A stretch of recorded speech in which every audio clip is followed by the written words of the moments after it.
이 토라 포션을 계속 해 나가면서 우리가 무엇을 경험하냐면, 이 토라 포션 그 한 주간에 있었던 그 주간의 본문의 내용들과 사건과, 또 좋은 의미에서의 사건과, 또 좀 불미스러운 사건과, 또 그 주간에 있었던 복과, 그 주간에 있었던 하나님의 체험과, 그 주간에 있었던 영적인 공격과, 그 주간에 있었던 뭐 실패와 뭐 이런 거 있잖아요. 그 한 주간에 그 공동체가 그걸 묵상하면 꼭 그런 일들이 일어나는 거 있죠. 이게 말씀과 함께 가는 거예요. 근데 물론 항상 그 주간에 있었던 좋은 파지티브한 영역들만 우리 가정에게나 우리의 개인의 삶에 일어나면 가장 좋겠지만, 근데 그렇지 않은 좀 네거티브한 영역들도 또 우리의 삶의 그 주간에 경험되어지는데, 그걸 통해서 하나님은 또 우리 안에 정말 다룬받아야 할 부분들을 다루어 주신다라는 그런 측면 있잖아요. 근데 그거 경험하다가도 이번 주간에 그 토라 포션이 그건지도 모르고 지나가다가 나중에 이 역할이 내가 이 역할 지금 역할이 있구나 막 이렇게 하면서 헤쳐나오기도 하고.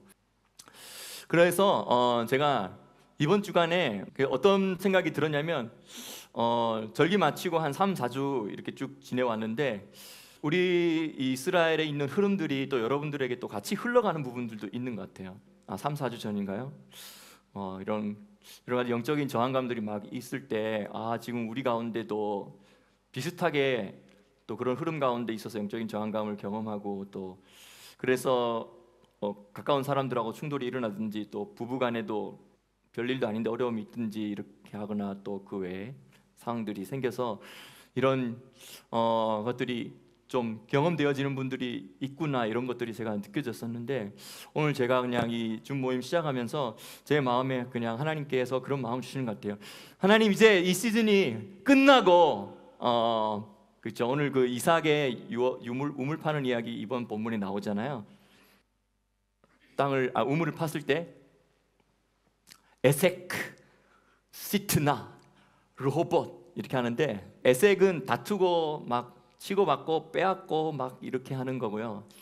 그 다음에 우물 두 번째 시트나라고 하는데, 그 시트나는 사실 사탄에다가 헤이 붙여가지고 시트나죠. 그러니까 여호와여, 나의 대적이 왜 이렇게 많은지요라고 고백하는 그런 상황인 거예요.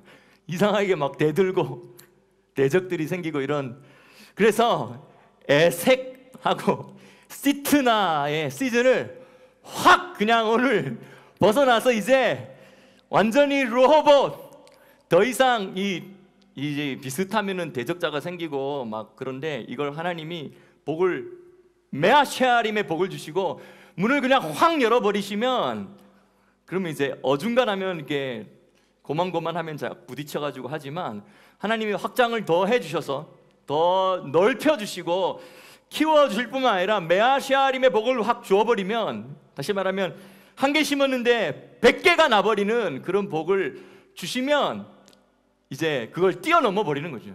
그래서 그 에색 지나가 버리고, 시트나를 지나가 버리고, 로봇의 타이밍으로 들어가 버리는 여러분들 되기를 예수님의 이름으로 축복합니다. 아멘. 이번 주 이제 토라 포션이 톨레도트, 근데 뭐 발음을 톨도트라고도 할 수 있고요. 이 라메드 발음이 이제 사실 영어의 L 발음과 비슷하기 때문에 톨도트 아니면 톨레도트 뭐 이렇게 할 수 있겠습니다. 홀라드가 이제 아기를 낳다라는 뜻이거든요. 홀라드. 톨라드는 이제 아기를 낳는 것을 말하는 거죠. 아기를 낳음. 근데 이제 뭔가 출산을 함, 그것이 이제 복수로 돼서 그런 것들을 여러 번 하는 것, 출산하고 또 출산하고, 그래서 생명이 또 이어지고 하는 것, 이게 바로 톨레도트입니다. 톨레도트.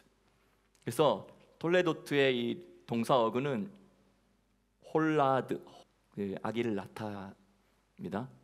거기서 이제 옐레드라는 발음이 좀 비슷하죠. 전부 다 옐레드라고 하면 이게 이제 어린이가 돼버리는 거예요. 나아진 자, 옐레드, 어린이가 되는 거예요. 이삭이 40살에 결혼했잖아요. 그리고 60세가 되었을 때 이제 야곱과 에서를 낳습니다. 리브가가 바단 아람에서 와서 결혼하고 20년 동안 지냈는데 20년이 지나도 아기가 태어나지 않으니까 고민이 많이 됐겠죠. 이제 유대 전승들에는 이때 리브가의 나이가 몇 살이라고 보냐면 약간 의견 차이가 있어요.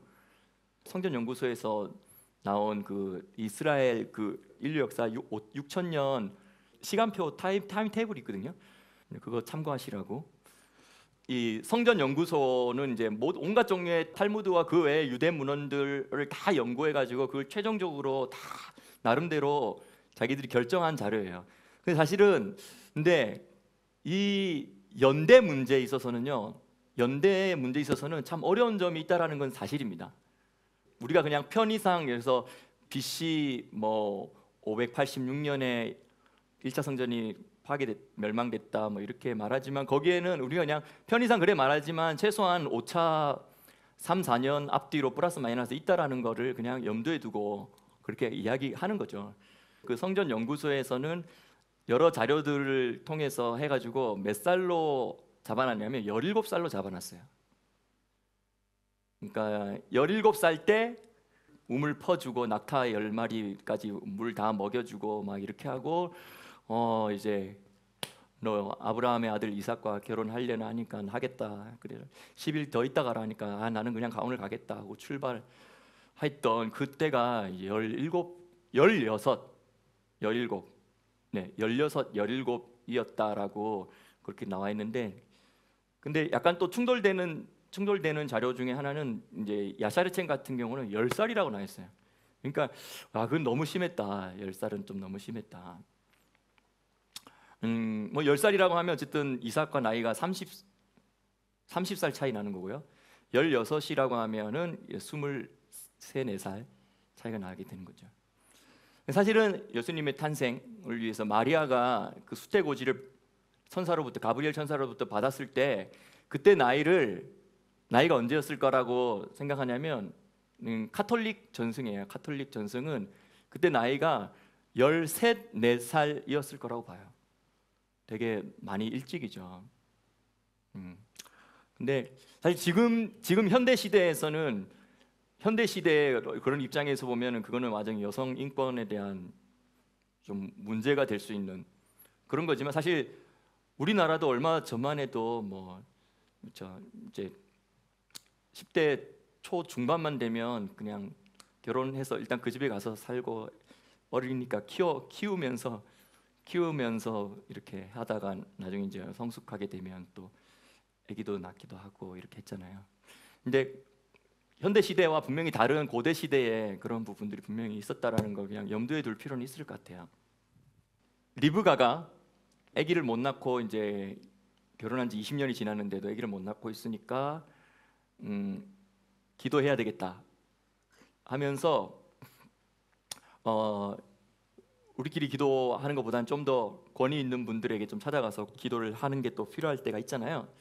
그래서 이삭과 리브가가 아버지 아브라함에게도 부탁하고 또 누구에게 기도를 부탁하러 가냐면 셈과 에벨 할아버지가 계신 모리아산으로 가서 그분들이 계신 그곳에서 이제 기도 부탁을 하고 그분들이 또 하나님께 기도하여서 음성을 듣고 응답을 받아서 좀 이야기를 해달라 이렇게 하게 되는 상황이 생깁니다. 셈과 에벨이 이미 예루살렘에 지금으로 말하면 다윗성에, 그러니까 다윗이 그 시온성을 차지하고 다윗성이라고 자기 이 다윗성이라고 수도를 삼았잖아요. 그 전에는 또 다윗이 빼앗기 전에는 거기에 7족속 중에 여부스 족속이 차지하고 있었고요.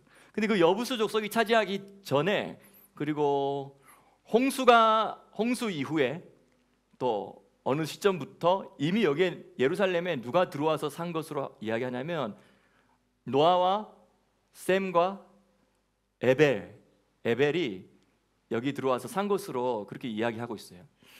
그러면 그게 연대기적으로나 이분들의 그게 맞느냐? 그리고 아브라함이 살았을 때는 이미 태어난 것은 아노문디 또 이제 the years of creation 이렇게 하잖아요. 그 라틴어인데 거기서 근데 여기서 문디라는 크리에이션은 세상 창조 연대가 아니고요. 아담 창조부터 시작한 크리에이션, 창조를 말하는 거예요. 온 우주를 창조하신 것이나 이 모든 것들을 창조하신 타이밍과 아담이 창조된 타이밍과는 차이가 나죠. 아브라함이 58세 때 노아가 죽잖아요. 그리고 셈은 심지어 홍수 이후에 502년을 더 사는데 홍수 이전에 98세였고 또 홍수 이후에 502년을 더 살아서 600년을 살았는데 셈이 600년을 살 동안에 누구까지 태어나냐면 심지어 아브라함도 죽어요. 왜냐하면 이것을 이야기하지 않고 자꾸 그냥 성경에는 나와 있지 않은데 자꾸 노아를 만났다 그러고 셈을 만났다 그러고 에벨을 만났다 그러고 그러면 이제 이게 또 어디서 저거는 그냥 유대교에서 하는 이야기인가 이렇게만 생각할 수 있을 것 같은데 사실은 여러분 지금 이렇게 나누는 이런 이야기들이요 초대교회 때 한동안 교회 유대인들만 구성되었던 시즌으로 교회가 가잖아요. 그 모든 시즌에 다 그냥 그렇게 생각했던 거예요. 근데 이게 점점 어떤 이 히브리적이고 이제 반감이 있을 수 있지만 좀 주이시적인 유대적인 이런 것들로부터 오는 이런 오럴 트래디션도 있고 한데 그런 걸 당연히 안다고 생각하고 그런 걸 바탕으로 또 우리가 본문을 읽으면 더 들어오는 게 있잖아요. 근데 시간이 지나면서는 점점 잊혀지니까 이제는 나중에 시간이 지났을 때는 그냥 우리 기독교 사회는 이 성경만을 가지고 읽고 이해하는 분위기로 된 거죠. 물론 나쁘진 않지만 근데 그러다 보면 조금 이제 뭔가 놓치고 헛짚는 일들이 생기게 됩니다. 예. 여러분들 여기에 계신 분들은 거의 다 이스라엘에 와 보셨겠지만 이스라엘에 이렇게 목사님들 여러분 오시면 제가 또 모시고 다니면서 이렇게 이야기하고 하잖아요. 그러면 이제 어떤 목사님이 그렇게 하시더라고. 그분이 목회를 20년 넘게 한국에서 하셨는데도 이스라엘 이번에 처음 오셨다는 거예요. 이번이 아니죠. 어쨌든 몇 년 전에 처음 오셨다는 거예요. 그러면서 돌아다니면서 예루살렘, 감람산 이 지리적인 감각들을 이렇게 딱 보면서 내가 일찍 왔어야 되는데 젊었을 때 왔어야 되는데 이제 와가지고 내가 지금 20년 동안 목회했는데 내가 사실은 이 지리적인 감각이 전혀 없이 성경만 보고 설교하다 보니까 좀 약간 내가 뭐 적극적으로 거짓말 하려고 한 건 아니었지만 좀 잘못 오해하고 이야기한 부분들이 있구나 이런 것들을 이야기하시기도 하시더라고요. 근데 지리적인 부분도 분명히 또 중요하지만 이 성경 정경 너무 우리에게 귀하게 정경으로 이렇게 하나님의 섭리에 의해서 우리에게 들어온 이 정경의 66권 그리고 특별히 구약 39권 가운 9권이 형성되어지는 가운데 이 구약에 형성되는 가운데 이 구약의 백그라운드가 되어지고 또 구약의 이 정경이 완성되는 가운데 이 저자들이 참고했던 자료들이 있다라는 것을 우리가 염두에 둘 필요가 있다는 것입니다. 그렇죠? 그래서 그런 참고했던 그런 자료들 중에 하나가 이 야샬의 책이죠. 그런데 이제 제가 이렇게 쭉 보면 이제 이런 사실은 좀 더 정확하게 이야기한다면 야샬의 책이나 희년서나 이런 또 에녹서 같은 경우는 꽤 다른 어떤 외경들보다는 꽤 권위가 있는 그때 당시에 꽤 권위 있게 받아들여졌던 그런 책들이에요. 그렇기 때문에 다른 외경보다 더 밖으로 나갔다고 생각하는 이런 것들하고는 비교도 안 되게 더 권위가 있었죠. 근데 또 하나의 사실 문제는 뭐냐면 이거는 이제 좀 더 이 문장을 더 파고들고 이렇게 연대를 연구하다 보면요 여기에 뭔가 충돌되는 이야기들이 있어요. 그래서 여기서는 이야기하는데 이렇게 이야기하고 여기서는 또 이렇게 이야기하고 이거 어떻게 매칭시킬 수 있을까 이런 고민들을 하게 되는 이야기들이 종종 나와요.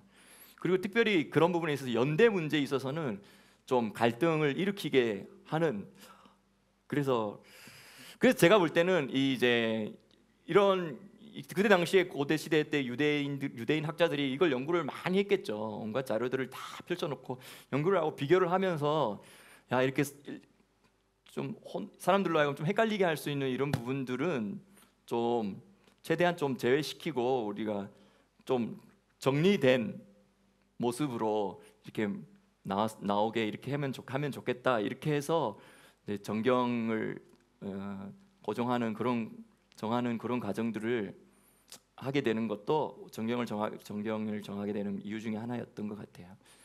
이제 이 연대교표 참고하시면 좋을 것 같아요. 여기 보면 이제 아담이 930세까지 이렇게 살고, 그 다음에 아담으로부터 쭉 내려오면 밑에 라멕이 있죠. 라멕 보이시나요? 영어로 되어 있는데 이 라멕하고 아담하고 약 56년, 57년이 겹치죠. 이렇게 됐죠. 그리고 나서 이제 그리고 에녹 같은 경우는 에녹이 여기 하녹이라고 적혀 있거든요. 하녹이 이 승천했던 이 타이밍이 약 아노 문디 1000년 바로 직전에 승천할 때, 에녹이 승천하기 직전에 누가 죽냐면 아담이 죽는 거죠. 그래서 아담이 정말 너가 이 나무의 실과를 먹으면 정령 죽으리라고 했는데, 정말 아담이 거의 930년을 살고 아담이 죽게 되는 그런 것들을 보게 됩니다. 노아 950이죠. 홍수 이후에도, 그러니까 여기 보면 바벨탑 사건이 있고 나서 약 10년 후에 노아가 수명을 다한 걸로 그렇게 나오죠.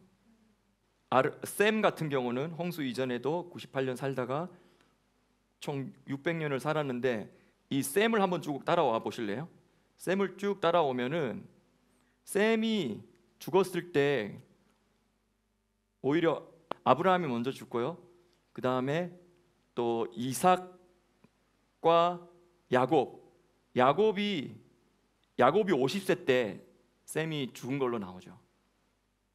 나중에 이제 요거 한번 생각해 보시고, 그러면 이 사람의 이 사건이 있을 때 성경에서 그걸 일일이 다 이야기해 주면 성경 분량이 많아지니까, 성경은 톨레도시잖아요. 톨레도스를, 그래서 그 다음 세대로 넘어가면 그 윗세대는 아직 죽지 않고 남아 있다 할지라도, 이미 아브라함이 살아 있다 할지라도 이제 이삭으로 넘어가면, 주인공이 이삭으로 넘어가면 이삭 중심으로 가는 거예요. 이삭이 살아 있다 할지라도 야곱이 이제 주인공이 되면 야곱 중심으로 가는 거예요. 야곱 중심으로 가는 동안에도 사실 아브라함 살아 있고 이삭 살아 있는 거예요. 그러니까 우리는 이런 어떤 것들을 좀 생각하면서 성경을 볼 필요가 있는 것이죠. 그래서 리브가가 아기를 못 낳게 되니까, 그것 때문에 이제 셈과 에벨과 아브라함에게 기도 부탁을 해서 예루살렘에 온 거죠. 거기서. 근데 여러분, 그 예루살렘을 있잖아요. 그 실질적인 지형적인 예루살렘의 모습도 있지만 그런 묘사들이 있어요.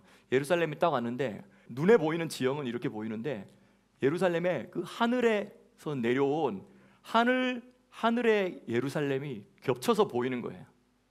이런 것들을 경험하는 아브라함도 이런 것들을 경험하고, 또 이삭도 이런 것들을 경험하고, 사실 이런 이야기들이 에녹 1서에 나오는데, 에녹 1서의 특징은요, 우리가 아브라함 종교라고 말하는데, 아브라함 이후로부터 나오는 이런 모든 아브라함, 이삭, 야곱, 다윗 등등 이런 모든 사람들의 이름이 안 나와요. 그리고 지형의 이름이 예루살렘이라는 지형으로 나오진 않지만 그냥 거룩한 산에 갔는데 하늘에서 불이 연결되어지고, 그리고 구름이 깔리고, 그리고 그걸 바라보는데 땅 지형과 함께 하늘의 것들이 내려와 가지고 섞여 있는 것을 바라보면서 내가 너무 놀라워한다, 이런 묘사들이 나오거든요. 네, 충분히 그럴 수 있죠. 실제 지형과 영적인 것들이 뭔가 겹쳐서 보여지는 거죠. 근데 어떤 사람들은 똑같은 걸 바라보고 있어도 그게 보이는 사람이 있는데, 어떤 사람은 너는 뭐가 보이니 하면, 네, 너는 산 세 봉우리만 보입니다라는 사람이 있지만, 어떤 사람은 산 세 봉우리 위에 하늘에서 불 기둥이 내려와 있습니다. 그리고 구름이 쫙 깔려 있고 그렇습니다. 이렇게 말하는 거예요. 가장 쉬운 예는 뭐냐면 이사야서 6장이에요. 이사야서 6장에서 우시야 왕이 죽고 이 나라가 이렇게 어지러운 상황 속에서 이사야 선지자가 성전에 들어가서 성전에서 기도하잖아요. 그러다가 이 땅 성전에 들어가서 기도하는데 이사야가 열려서 뭐가 보냐면 이 땅 성전에서 하늘 성전을 바라보는 것이죠. 이제 가장 가까운 예는 이제 그런 것들이 되겠죠. 네. 그래서 결국은 이제 이렇게 아기가 이제 생기게 되었는데, 또 아기가 생겼는데 이 리브가가 너무 배가 아픈 거예요. 그리고 막 배 안에서 막 진통이 너무 심하고 일어나고 막 울그럭불그럭하고 막 쿵쾅쿵쾅하고 하면서 너무 아프니까 그것 때문에 진이 다 빠졌대 그래요. 리브가가 진이 다 빠져가지고 너무 힘들어서 옆에 있는 아줌마들한테 다 물어보는 거예요. 출산의 경험에 있는 여자들한테, 당신들도 이런 경험을 한 적이 있냐? 이렇게 지금 하냐니까 나는 한 번도 그런 적이 없다. 여자들이 다 그렇게 이야기하는데 왜 나만 이렇게 너무 어렵게 이 일들을 경험하는지 모르겠다고 하면서 또 다시 이제 샘과 에벨 할아버지한테 좀 찾아가서 또 기도 부탁하고 이렇게 하는, 기도 부탁하는데 이제 그 이야기 가운데 어떤 이야기가 나오냐면, 그 이야기 가운데 나온 것이 두 국민이 내 태중에 있구나, 이걸 이제 응답받아서 이걸 이야기해 주는 거죠. 그리고 큰 자가 어린 자를 섬기게 되리라, 이 이야기들을 하게 됩니다. 그래서 그제서야 이제 뱃속에 쌍둥이가 임신됐다라는 걸 그때 안 거예요. 그 전까지는 모른 거죠. 왜 모르면서 그냥 너무 그 뱃속에서부터 그렇게 싸우고 다투고 했다는 것이죠. 큰 자가 작은 자를 섬기리라. 그러면서 결국은 에서가 태어나고, 또 야곱이 그 에서 발꿈치를 붙들고 태어나고, 에서가 태어났을 때 에서는 태어나자마자 몸에 털이 많고, 털사람 에서라고 하잖아요. 그리고 몸이 붉고 털이 많고, 그 태어나자마자 거의 겉옷과 같은, 겉옷을 입은 것처럼 털이 많아서 이런 표현이 나와요. 이 사람이 태에서부터 온전하게 된 채로 나왔구나 라고 이제 에서에 대해서 그렇게 칭찬하듯이 이야기를 하는 게 나오는데요. 에서는 세상적인 기준으로 볼 때는 너무너무 멋있고, 그리고 잘 갖춰지고 힘도 좋고 사냥도 잘하고 그런 사람이었죠. 세상을 살아가는 그런, 그때 당시에 세상을 살아가는 그런 모든 생활력에 있어서도 뛰어났던 사람. 야곱은, 그래서 우리는 이제 한글 성경엔 조용한 사람, 장막에 앉았더라 이렇게 돼 있는데, 이 조용하다라는 히브리어가 탐인데, 이거는 사실은 조용하다라고 번역되는 경우는 잘 없고요. 그냥 온전한 사람, 흠이 없는 사람. 그래서 몸과 마음과 정신과 이 모든 것들이 온전하게 갖추어진 사람이란 뜻입니다. 그래서 야곱은, 근데 거기에 이제 장막에 앉았더라라는 말을 통하여서 신앙의 유산을 이어받으면서 믿음의 유업을 이어가는 그런 온전함을 추구하는 사람이었다, 이렇게 나오는 것이죠. 근데 에서가 장자권을 무시하고 가볍게 보기도 하고 하면서, 또 에서가 밭죽에 팔기도 하고 또 하는 그런 과정들 속에서 에서 속에서 어떤 모습들이 보이냐면, 이런 영적인 축복이나 장자권들을 가볍게 여기는 모습들을 우리가 보잖아요. 그게 사실 어떻게 보면 하나님을 또한 멸시하는 모습인 것이죠. 또한 그 하나님을 멸시하는 그 모습 가운데 또 어떤 에서의 모습들이 있냐면, 스스로 교만한 모습을 가지고 있는 것이죠. 자기의 잘남. 에서가 그렇게 하나님께 속한 것들을 멸시하고 스스로 교만한 이유는 세상적인 조건이 그때 당시에 했던 고대 시대 때 살아가기에는 너무 좋아서, 그리고 날 때부터도. 근데 오늘 말라기 본문이 같이 연결되어 있는데요, 이 말라기에서는 그 이야기가 나옵니다. 내가 야곱은 사랑하였고 에서는 미워하였다 라고 하면서, 야곱에 대한 하나님의 주권적인 선택을, 누가 태어나서 태어나기도 전에, 태어난 이후에 뭐 잘하고 못되고 무슨 행위를 하기도 전에 하나님의 주권적인 선택하심으로 야곱을 선택했다, 에서는 미워했다, 이런 이야기들을 하다가, 근데 그 에서는 어느 정도가 되냐면, 에서가 무너지면 에서 스스로 말하는 거죠. 우리는 무너짐을 당하여도 다시 그 황폐된 것을 다시 쌓을 거야 라고 말하지만, 하나님은 그런 교만한 마음으로 하나님을 대적하는 그런 에서의 말에 이렇게 대답합니다. 그들은 쌓을지라도 나는 헐어버리리라. 이렇게까지 에서가 이 복에서 제외되는 그런 모습, 선택에서 제외된 모습을 가진 거죠.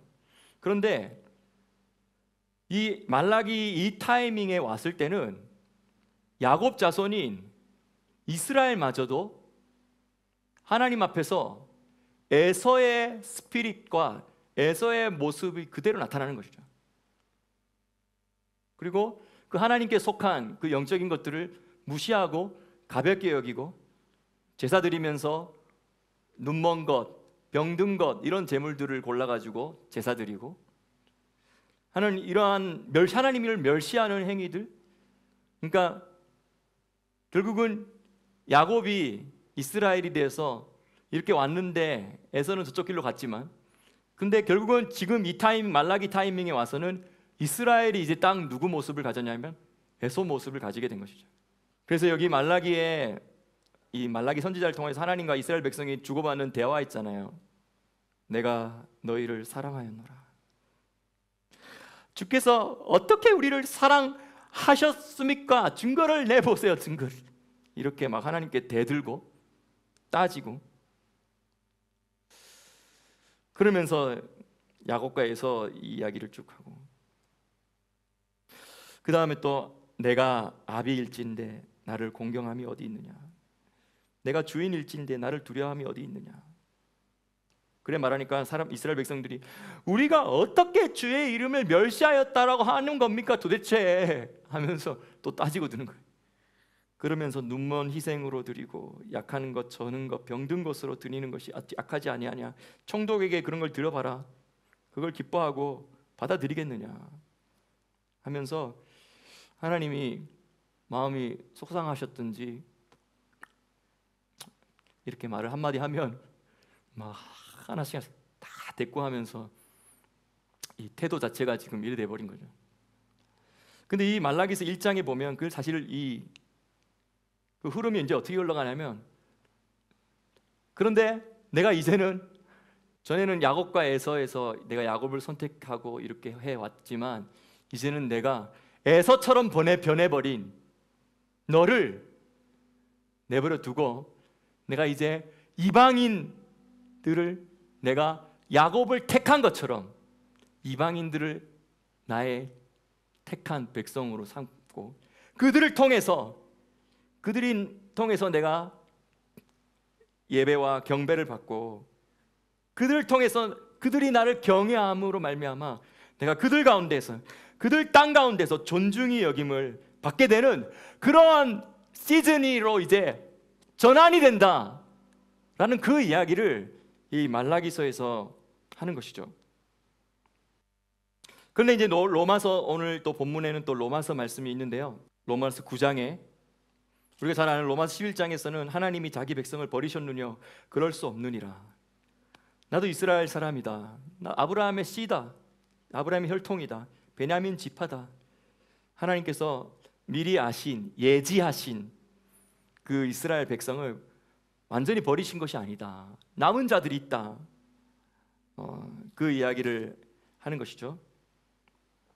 로마서 9장에서 그 이스라엘 백성이 이렇게 떨어져 나가고 복음의 원수같이 향하고 있는 것 때문에 사도 바울이 큰 근심이 있고 마음에 그치지 않는 고통이 있다.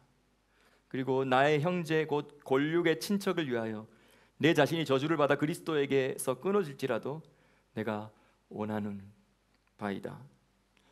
그러면서 이스라엘 사람들에게는 양자됨, 이 아들됨이죠. 아들을 삼는 것이죠. 영광이 그들에게 있고 언약들이 그들에게 율법들을 세우신 것이 그들을 통하여서 예배, 제사, 모든 또 약속들이 다 그들에게 있다. 그리고 조상들, 여기서 말하는 조상, 믿음의 모든 조상들도 그들의 혈통, 친혈통의 조상들이다. 그리고 육신으로 하면 그리스도께서도 그들을 통해서 나셨다 하면서 그 이스라엘에 대한 이야기들을 합니다. 하나님께서 이스라엘을 이제 말라기서에서는 비록 이제 이방인을 향하여서 가시겠다라는 마음을 이미 비추셨지만, 그렇다고 해서 완전히 이스라엘을 버리신 것이 아니라 또 하나님의 택하심과 하나님의 은사를 주심은 철회되지 아니했다라고 로마서 11장 29절에 이야기합니다. 하나님의 은사와 부르심에는 후회하심이 없느니라, 철회되지 않느니라. 이러한 메시지가 이제 이번 주 토라 포션의 큰 라인으로 이렇게 흘러가고 있습니다.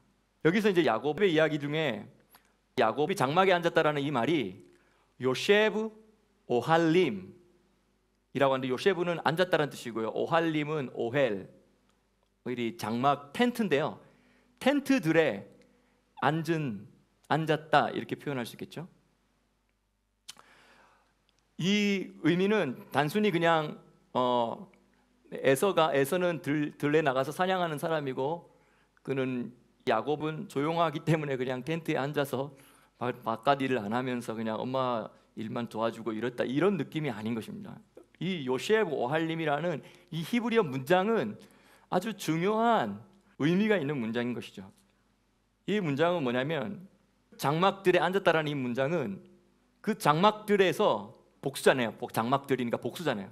누구의 장막이었겠어요? 가까이는 아브라함의 장막, 이삭의 장막, 또 리브가의 장막, 또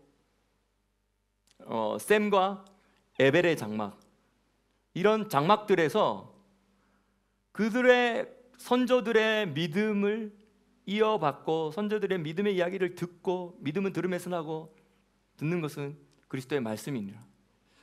자꾸 듣고 하면서 믿음을 키워가는 것이죠. 세상을 바라보는 관점들과 퍼스펙티브, 이러한 세계관들을 형성하는 것을 세상에 나가서 형성한 것이 아니라 장막에 앉아서 믿음의 이야기들을 전해 들으면서 세계관들이 형성되었다라는 것이죠. 그래서 요셰브 오할림이라는 이 단어는 너무 중요한 단어입니다. 몇 주 전부터 계속 이야기하는 것이지만 무슨 이야기를 들은 겁니까? 그 선조들로부터 아담의 에덴 동산의 이야기, 홍수 시대에 얼마나 이 세상에 음란과 무상 숭배와 부패가 있었는지에 대한 이야기, 홍수가 있었던 이야기, 홍수 이후에 정착하며 살아가다가 또 바벨탑 사건이 일어났던 이야기, 이런 모든 이야기들을 계속 전해 들으면서 가장 중요한 그 여인의 후손, 여인의 씨, 여인의 제라 씨가 대적의 원수의 머리를 상하게 할 거라는, 뱀의 머리를 상하게 할 거라는 이 메시아에 대한 예언, 이 예언들을, 그래서 그것을 야라시하게 되는, 너희들이 바로 그 야라시하게 되는 그 믿음을 사용하여서 우리의 혈통은 이 믿음을 지금 이어받아 오고 있다. 우리의 가문의 자랑스러운 유산이다. 이러한 이야기들을 계속 장막들에 앉아서 전해 듣는 것이죠. 그리고 뿐만 아니라 이 생이 끝이 아니고 인류 역사가 전체 7,000년으로 잡혀 있고, 그리고 우리는 지금 이 타이밍은 인류 역사가 약 2,000년 정도 와 있다. 근데 앞으로 4,000년이 더 갈 거다, 이런 이야기 했을까요? 안 했을까요? 이러한 세계관들을 가졌을까요? 안 가졌을까요? 이러한 세계관들을 가지고 이야기하는 것이었습니다.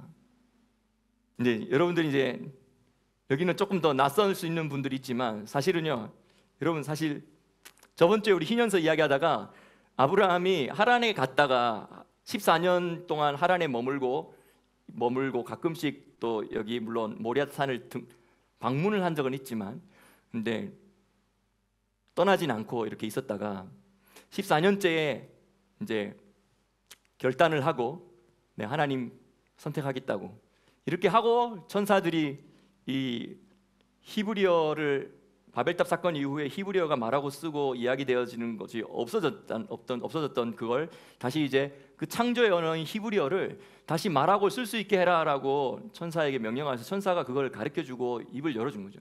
근데 이런 이야기를 하면 그런 일이 어떻게 가능해라고 하는데, 그러면 바벨탑 사건 때 언어가 뒤바뀐 거는 어떻게 가능하냐고. 우리가 좀 너무 히브리어에 대한 것을 점수를 너무 조금밖에 안 주는 것 같아요.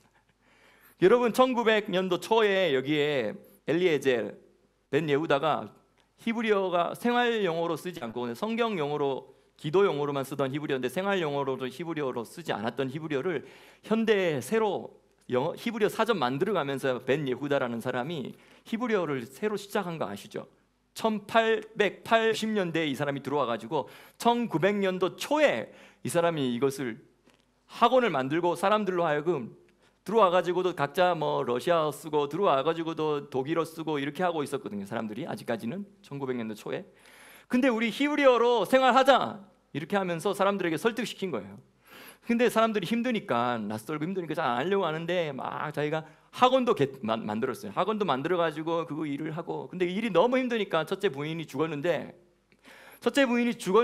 이 첫째 부인이 죽으면서 우리 남편이 히브리어를 다시 살려내는 이 일을 하는데, 이것은 너무너무 중요한 사명인데 이 일을 하는데 아무도 이해를 못하고 있는데 내가 이제 빨리 죽으면 누가 우리 남편을 도와주냐 해가지고 자기 여동생에게 뭐라 부탁한지 아세요? 이렇게 부탁해. 내 남편 잘 부탁한다. 너가 내 남편과 결혼해서 내 남편의 아내가 되어서 내 남편이 히브리어를 회복하는 일에 끝까지 최선을 다할 수 있도록, 아무도 이해해주지 못하고 있는 이 일을, 이 사명을 마감할 수 있도록 너가 옆에서 좀 도와줄 수 있겠니? 이런, 정말 우리들이 들을 때는 우리 한국 사회나 지금의 모던한 어떤 이런 현대 사회의 어떤 결혼 문화나 이런 것들을 생각하면 너무 낯설고 이해되지 않고 그런 이야기인데도 했다는 거예요. 그래서 그 여동생이 벤 예후다를 뒷바라지를 다 하면서 하는데, 한 가족 설득시켜가지고 이 가족 나 이제부터 히브리어로 생활하기를 결정하면요, 벤 예후다가 너무 기뻐가지고 마을 잔치를 벌였대. 그러니까 한 사람씩 포섭하다가 이제 히브리어가 살아난 거예요. 근데 이것은 지금 그래서 이스라엘 역사를 여기서 이렇게 배우다 보면 그 너무 중요한, 그래서 기적이라고 할 정도로. 그래서 여러분 이스라엘의 예루살렘에 오시면 벤 예후다 거리 다 걸어보셨잖아요. 그분을 기념하기 위해서 만들어진 거리예요. 벤 예후다, 엘리에젤 벤 예후다. 근데 이런 사건이 이때만 1880년도부터 1900년도 초에만 있었던 사건이 아니라 이게 역사에 한 번 더 이런 일이 있었다는 거죠. 바벨탑으로 언어가 분산된 것은 믿을 수 있지만, 사라졌던 히브리어를 어떻게 천사가 가르치냐, 그건 그거 믿을 수 있겠죠. 너무 야박한 점수를 이스라엘에게 주고 있습니다. 온 열방이. 창조 연대기가 있고요, 진화론적 연대기가 있어요. 근데 진화론적인 연대기는 막 이제 인간이 아말바부터 시작해갖고 이렇게 쭉 왔다고 생각하기 때문에 구석기 시대에 몇만 년씩 막 잡아버리고 신석기 때 또 몇천 년을 하면서 이렇게 되는데, 이러면 성경 연대기랑 전혀 안 맞아요. 사실 여기 계신 분들 중에 진화론적 연대기를 믿고 따르시는 분들이 있을까요? 하지만 학문적인 세계에 들어가서 뭔가를 논문을 적다든지 이렇게 하려면요, 이런 진화론적인 연대기를 받아들이지 않으면 그 다음 단계로 진행을 못하게 하는 거예요. 세팅을 딱 해놓은 거죠, 자기들이. 그래서 뭐 이제 수메르의 문명을 연구하는 많은 사람들은 이 사람들이 어떻게 그때 당시 수메르 문명들이 사람들이 어떻게 이미 철을 사용하였고, 어떻게 이들이 이런 상수도 하수도 시설이 있는 엄청난 발달된 도시 문명들을 이렇게 이들이 이루어내서 한때 살았는가? 근데 갑자기 또 이 문명이 왜 사라졌는가? 그 문명이 사라짐으로 말미암아 이들은 이미 철기를 쓰던 문명인데 그 문명이 갑자기 사라짐으로 말미암아 대가 끊겨가지고 한동안 계속 철기를 쓰는 문명이 또 없었던 거예요. 나중에 좀 시간 지나서 청동기하고 철기가 또 발견되면서 사실은 다윗 시대 때 이스라엘의 철기를 쓸 수 있는 사람이 제대로 없었는데 어디에는 많았다고요? 블레셋 사람들은 철기를 쓰는 것이죠. 그러니까 이 전쟁하면은 게임 철기를 쓰면서 전쟁하는 것과 아닌 것과 그런 것들이 이제 이런 성경적인 홍수와 바벨탑 사건과 그리고 홍수 이전에 꽤 높은 수준의 문명이 있었다라는 걸 우리가 생각해 볼 필요가 있는데, 그런 것들을 생각을 안 해버리면 되게 이제 그냥 그런 걸 생각 안 하고 그냥 구석기, 신석기 이런 시대, 홍수 이 두 가지가 섞여가지고 홍수 이전 사람들과 또 구석기, 신석기 섞여가지고 홍수 이전 사람들은 구석기, 신석기하고 뭐 섞여가지고 그런 되게 낮은 문명의 시대를 살았을 거라고 이렇게 생각을 할 수 있잖아요. 근데 사실은 꽤 아주 수준 높은 문명들로서 살아간 것이죠. 홍수로 한번 단절됐고, 하지만 홍수 이후에 왔던 사람들은 그것을 알고 살았지만 또 나중에 시간이 지나면서 바벨탑 사건 이후에 또 뭔가가 단절돼 버려가지고 이 문명이 끊겨버리고 다시 낮은 문명으로 가서 거기서 새롭게 시작하는 이런 과정들을 몇 번 겪은 거예요. 어쨌든 이 히브리어가 회복된 이야기 제가 지금 하다가 여기까지 왔는데요. 왜 이야기를 하냐면 아브라함이 그 하란에서 히브리어를 읽고 쓰고 하는 것을 배우고 나서 6개월 동안 조상들로부터 내려왔던 가보인 그 책을 읽고 탐독했다잖아요. 그리고 그 탐독한 그 마지막에 6개월 후 결단을 딱 하고 나는 이제 가겠다, 모리아산으로 가겠다라고 그때 진짜 자기의 확실한 결정을 가지고 하나님 앞에 고백하고 간 것이죠. 근데 그러면 그 조상들로부터 내려왔던 그 책은 어떤 책이었을까? 그 책은 도대체 어떤 정보가 있었을까? 우리 충분히 제가 일단 여기까지는 이야기하고요, 충분히 우리가 그렇게 생각해 볼 수 있을 것 같아요. 그러면 아브라함은 인류 역사를 바라보는 이 7,000년의 인류 역사를 바라보는 이러한 개념들이 있었냐 없었냐는 거죠. 있었다는 거예요. 그리고 아브라함은 이 부활 이후에 살아가게 될 그러한 시대가 있을 거라는 것을 믿었느냐? 믿었다는 거예요. 그리고 아브라함은 우리가 죽으면 우리의 영이 하늘로 올라가서 하늘에 있는 예루살렘에 모이게 된다라는 이런 사실들을 알았느냐? 알았다는 거예요. 그리고 근데 그것이 끝이 아니라 하늘에 있는 예루살렘이 땅으로 내려와서 그 하늘의 예루살렘을 받는 그 기초가 되는 곳이 바로 어디냐? 바로 땅의 예루살렘이 모리아산이라는 걸 알았을까요? 몰랐을까요? 이러한 사실들을 다 알고 있었다는 거예요. 근데 이러한 사실들을 어떻게 알게 되었느냐? 첫 번째는 오럴 트래디션, 노아와 셈과 에벨 이분들을 통하여서 전해 들으면서 알고, 또 전승으로 전에 내려왔던 가보로 내려왔던 이 책을 통하여서 이러한 사실들에 대한 눈이 뜨여지고 세계관이 열려버린 것이죠. 히브리서 11장 8절 10절에서도 이렇게 이야기합니다. 믿음으로 아브라함은 부르심을 받았을 때 순종하여 장래의 기업으로 받을 땅에 나아갈 때, 근데 사실 이 장래의 기업으로 받을 땅이라는 이것이 아브라함이 자기 살아 생전에 이 땅을 내가 기업으로 받을 거라고 생각하지 않았어요. 아브라함은. 그리고 갈 바를 알지 못하고 갔으며 믿음으로 저가 외방에 있는 것 같이 약속하신 땅에 우거하여, 약속하신 땅이지만 자기는 거기에서 나그네처럼 살아간 것이죠. 근데 동일한 유업을 함께 받은 이삭과 야곱도 장막에 함께 거하면서 어떤 이야기를 했냐면, 하나님이 경영하시고 지으실 터가 있는 그 성이 있게 될 것, 그 성이 하늘에 있고 또 그 성에 하늘에서 내려와서 그 성의 기초가 되고 터가 될 곳이 바로 이 모리아산의 이 장소라는 것을 이들이 이야기하고 있었기 때문에 하나님이 경영하시고 경영하시는 성, 지으실 터가 있는 이 성을 바라고 장막에서 함께 이런 이야기를 함께 이야기했다는 것입니다. 하늘에 있는 본향에 대한 이야기를 한 것이죠.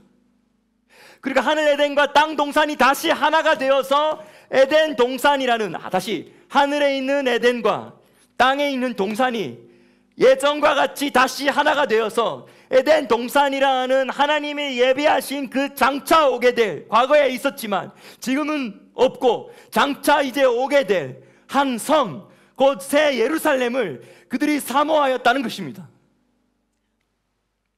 제가 사실 이런 이야기들을 하는 게 이 전부 다 에녹서와 희년서를 읽으면요, 이런 사고와 가치관과 구조가 딱 생겨요. 그리고 나서 성경을 다시 보니까 이게 다 그렇게 읽히는 거예요. 근데 아무리 그 구조가 없이 사단은요, 정체성을 빼앗는 자입니다. 아이덴티티를 빼앗는 자예요. 처음에 사단이 정체성을 빼앗은 것이 뭔지 아십니까? 그럼 바로요, 이 땅이 에덴 동산이라고 불렸는데 이 땅을 가나안 땅이라고 불리게 한 것이 바로 사단이 정체성 바꾸기를 해버린 거예요. 이게 뭐냐면, 셈, 함, 야벳이 이제 점점 민족이 분산되고 하는 가운데 그 아들 중에 셈, 아르박삭, 셀라, 에벨의 아들 가운데 벨렉이 있고 벨렉의 동생이 욕단이 있어요. 벨렉은 펠레그라는 것은 나눠지다는 뜻이에요. 욕단은 요크탄, 카탄이 작다는 뜻이거든요. 요크탄 하면 그는 수명이 짧아졌다는 뜻을 말하는, 이 욕단이 태어났을 때 수명이 짧아지기 시작했기 때문에 그렇게 이름을 지었다라고 해요. 그리고 펠레그는 이 아들이 태어날 때 땅이 나눠졌다, 이렇게 이 아들의 때에 땅이 나눠졌다는데 이 두 가지가 동시에 있어요. 이 아들이 태어날 때는 셈, 함, 야벳이 이제 흩어져서 살기 시작하면서 땅에 나눠졌어요. 그리고 이 아들이 죽을 때는, 펠렉이 죽을 때 무슨 사건이 있었나요? 바벨탑 사건이 있어가지고 언어가 분산되고 나눠졌죠. 민족이 또 한 번 더 분산되는 시즌이 또 있었어요. 펠렉이 두 번이나 태어날 때, 죽을 때 이 두 가지나 이 예언이 중첩돼 버렸죠. 근데 셈함 야벳이 이제 점점 떨어져 분산되어서 살아갈 때 나중에 땅을 분배하기로 했는데, 나중에 땅을 분배했는데 셈의 땅이 어느 땅으로 분배가 되냐면 에덴 동산의 땅. 그러면서 그 희년서 8장하고 10장에 보면 에덴 동산의 동편에는 이런 골짜기가 있고, 에덴 동편 저에는 동편 산지가 있다. 이거 뭐겠어요? 요르단 산지죠.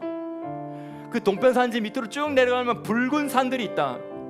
이거 뭐겠어요? 그 와디럼과 사우디아라비아 그 전부 다 붉은 산이에요. 근데 그 붉은 산으로 쭉 내려가면서 바다가 있다. 이게 무슨 바다겠어요? 홍해죠.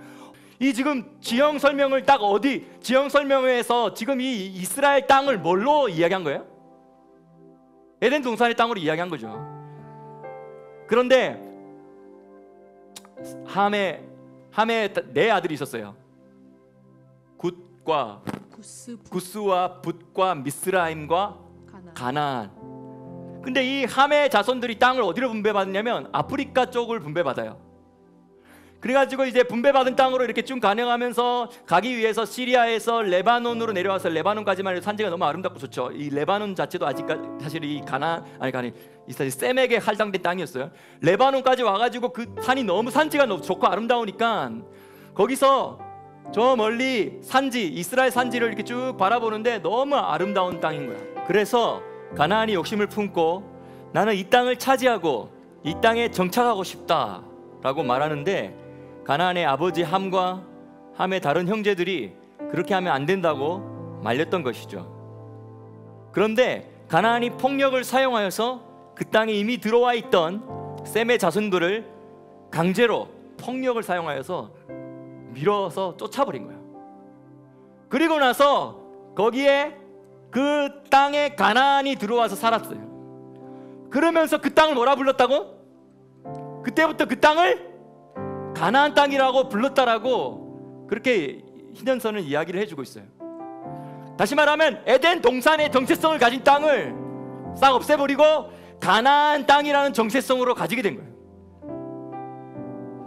많은 시간이 지나서 이스라엘 12지파가 이 여호수아의 정복 전쟁을 통하여서 이 땅에 들어와서 가나안 땅을 정복하고 이제 이스라엘 땅이 된 것이죠.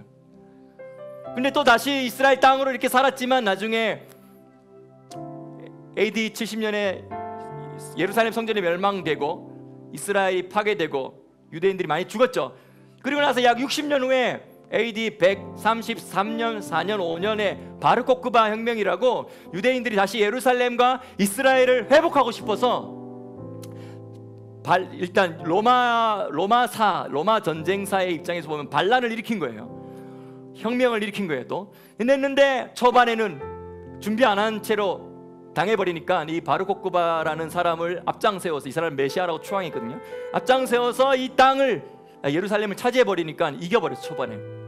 근데 로마가 수많은 군단들을 다시 불러가지고 완전히 초토화시켜버려가지고 모든 골짜기마다 시체가, 처리되지 않은 시체가 몇 개월 동안 늘어져 있고 골짜기마다 피가 헌건하게 흘렀다라고 돼 있어요. 그러면서 하드리아누스라는 이 로마 황제가 어떻게 이야기하냐면, 야, 다시는 이 이스라엘 땅을 이스라엘 땅이라고 불리지 못하도록 해야 되겠다. 이스라엘을 가장 모욕하게 하고 이스라엘이 싫어하는 적이 누구냐? 하니까 이제 신하들이 네, 블레셋입니다. 그래? 그러면 이제부터는 이 땅을 이스라엘 땅이라고 부르지 말고 팔레스타인이라고 불러! 라고 그때 로마의 하드리안 황제가 이스라엘의 정체성을 다시 한번, 이제 이 땅의 정체성을, 약속의 땅의 정체성을 팔레스타인이라고 바꿔버린 거예요. 지금까지 팔레스타인이라고 하잖아요. 학문 세계에서 뭐 이야기할 때는요, 여기에 이스라엘 땅이라고 하잖아요. 그러면은 학문 세계에서는 낯설게 봐요. 굳이 꼭 뭐라고 말해줘야 되냐면 팔레스타인 땅이라고 꼭 말을 해줘야지 뭔가 세상에서는, 유엔에서나 이런 데서는요, 학문에서 그렇게 받아들여요. 이 사단이 얼마나 정체성을 자꾸 바꿔놓고 나니까, 정체성을 바꿔놓고 오랜 시간이 100년이 지나고 1000년이 지나면 사람들이 예전에 있었던 진짜 정체성을 기억할 수 있을까요? 없을까요? 기억 못하게 되죠. 잊어버리게 되죠. 까마득하게 잊어버리게 되죠. 근데 하나님께서, 예수님께서 다시 오시려고 하는 이 시즌에, 예수님의 다시 오심은 야라시 하시는 사역이고요, 고엘 구속자의 사역으로서 예수님은 이 모든 것들까지도 회복시켜 주시기 위해서, 빼앗긴 정체성을 회복시켜 주시기 위해서 오시는 분이 예수님의 재림입니다. 아멘. 제가 사실은 베들레헴에 있는 아랍 찬양팀을 섬기고 있잖아요 지금. 근데 너무 믿음이 좋고 귀한 우리 형제들이에요, 자매들이에요. 근데 너무 좋아요. 함께 예배드리고 하면 좋은데 가끔씩 자기들의 정체성을 팔레스타인이라고 말하더라고. 이해가 돼요. 이해는 되는데, 제가 언젠가는 기회가 되면 팔레스타인이라는 것을 왜 이런 이야기가 시작되었는지 너희들 아느냐, 이것은 하나님이 너희들에게 대한 정체성이 아니다. 제가 잘 몰라가지고 그날 몇 달 전에는 한번 가면서 너무 반가워가지고 살람 말리꿈 이렇게 하니까, 그거는 아랍 기독교인들은 그런 말로 인사 안 한다 그러더라고. 그래, 미안하다, 잘 몰랐다. 나는 이게 히브리 말로 샬롬 알레이켐 발음 비슷하거든요. 너희들에게 샬롬이 있기를, 이게 샬롬 알레이켐, 이게 이제 살롬 알로쿰 뭐 이렇게 똑같은 건데 발음이 다른 것 같아요, 아랍어가. 나는 단순히 그렇게만 했는데, 이거는 이제 약간 종교적인 게 있어서 아랍 기독교인들이 이거 안 쓴다고 하더라고요. 그러면 그렇게 말한 거라면 그렇게 말할 수도 있지 않을까요? 팔레스타인 때라는 정체성은 하나님이 주신 정체성이 아니니까 너희는 팔레스타인이라고 하지 말고 이제는 예수 그리스도를 믿는 이스라엘 땅에 사는 하나님의 백성으로서 이스라엘 땅에 사는 아랍 사람이라고 말하면 되는 거죠. 저는 그런 것들을 막 말해주고 싶은데, 여러분 이게 기도 제목이 될지도 모르겠어요. 제가 어느 타이밍에 좀 더 친밀하게 되어지면 이야기를 한번 해볼까 싶어요. 이러한 모든 정체성, 우리가 잃어버린 정체성, 세대가 갈수록 정체성을 잃어버리고 정체성이 희석해지는 것이 아니라, 세대가 2000년이 지났는데도 20세대가 지나고, 야곱까지는 22세대거든요 아담부터 22세대가 지나고 2200년이 지났는데도 정체성을 그대로, 하나님이 주신 그 정체성을 그대로 간직할 수 있었던 것은 바로 요셉 오할림, 그 장막들에 앉았다라는 이 단어가 이 모든 것의 비밀입니다. 우리가 우리의 자녀들에게도 이러한 정체성, 세상이 주는 정체성으로 우리의 자녀의 정체성이 형성되도록 가만히 내버려 두면 우리는 다 잃어버리는 것 같아요. 우리 모든 가정에, 또 여러분이 결혼하게 될 그 가정에, 또 이미 자녀들이 많이 커서 이제 출가하고 나갔을지라도 주님께서 이 은혜를 여러분들에게 주시길 바랍니다. 바로 요셰브 오할림의 은총이 우리의 가정에 있기를 예수님의 이름으로 축복합니다. 아멘. 아멘. 아멘.